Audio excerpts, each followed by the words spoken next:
আসসালামু আলাইকুম। বাবুসোনা মিনি কিচেনে সবাইকে আন্তরিক শুভেচ্ছা ভালোবাসা জানিয়ে আর একটা রেসিপি নিয়ে ফিরে এসেছি। আজকে রেসিপি হচ্ছে গরুর গোশের খিচুড়ি। বৃষ্টির দিনে কেনা ভালোবাসে খিচুড়ি, আমরা সবাই পছন্দ করি খিচুড়ি খেতে। চলেন তাহলে শুরু করা যাক। প্রথমে আমরা খিচুড়ির জন্য গোশটা কষে নিচ্ছি। তার জন্য কড়াইতে একটু তেল দিচ্ছি। তেলটা গরম হয়ে গেছে, এবারে এতে পেঁয়াজ ঢেলে দিচ্ছি।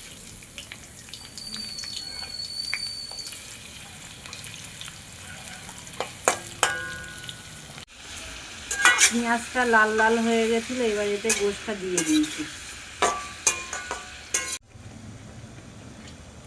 1.5 কেজি চালের জন্য আমরা 1 কেজি মতো গোশ নিয়েছি। আপনারা চাল বা গোশটা কম বেশি বাড়িয়ে নিতে পারেন। গোশটা দিয়ে দেওয়ার 1-2 মিনিট পরে হালকা লবণ, একটু গুঁড়ো লঙ্কা দিয়ে কিছুক্ষণ ঢাকা দিয়ে রাখতে হবে।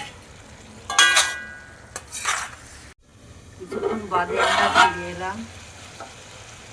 এবার গোশের পানিটা শুকিয়ে গেছে, এতে এবার একে একে সব উপকরণগুলো দিয়ে দেব। প্রথমে হলদি দিলাম, আদা রসুন দিলাম,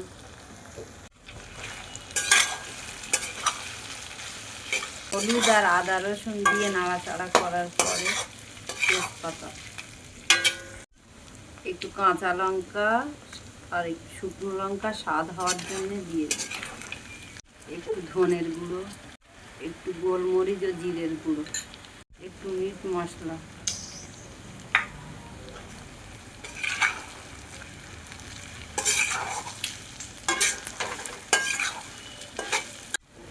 সবগুলো উপকরণ একসঙ্গে দেওয়া হয়ে গেছে। এবারে অল্প অল্প পানি দিয়ে এটা করতে হবে।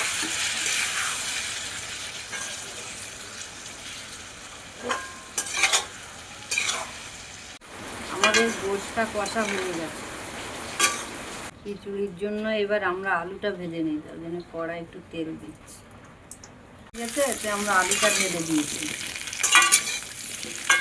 হালকা এইভাবে নাড়াচাড়া করছি। একটু লবণ, একটু হলুদ, এটাকে এবারে ভালো করে লাল করে নিতে হবে। আলুটা ভেজে খিচুড়ির জন্য আমাদের আলু ভাজা রেডি হয়ে গেছে। এবারে চালটা রেডি করে নিই। প্রথমে আমরা হাঁড়িতে তেল দিয়ে নিচ্ছি। তেলটা গরম হয়ে গেছে, এবার পেঁয়াজ দিয়ে দিচ্ছি। হলদি, আদা রসুন, হলদি আদা রসুন আর গুঁড়ো লঙ্কা দিয়ে আমরা মশলাটাকে পাক করে নিচ্ছি। মশলা কষা হয়ে গেছে, এবারে চালটা দিয়ে দিচ্ছি।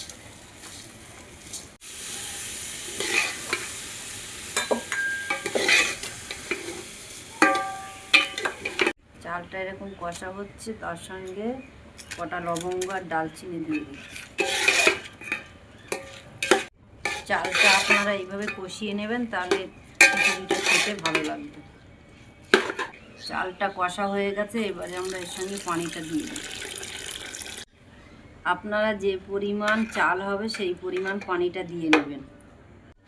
1.5 কেজি চালের জন্য আমরা এখানে 250 মতো ডাল দিয়ে দিচ্ছি, মুসুরির ডাল, আর তার সঙ্গে ছোলার ডাল 250।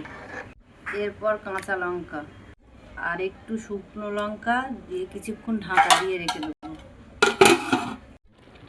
ফুটে গেছে, এবার একটু লবণ, ভেজে রাখা আলুটা এবার এতে ঢেলে দিচ্ছি।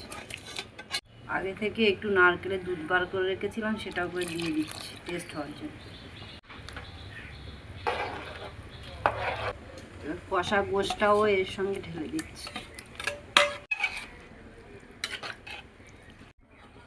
আবার কিছুক্ষণ ঢাকা দিয়ে রেখে দিচ্ছি। 10 মিনিট পর আবার ফিরে এলাম। স্বাদ হওয়ার জন্য আমরা একটু চিনি দিচ্ছি, আপনারা এটাকে স্কিপ করতে পারেন।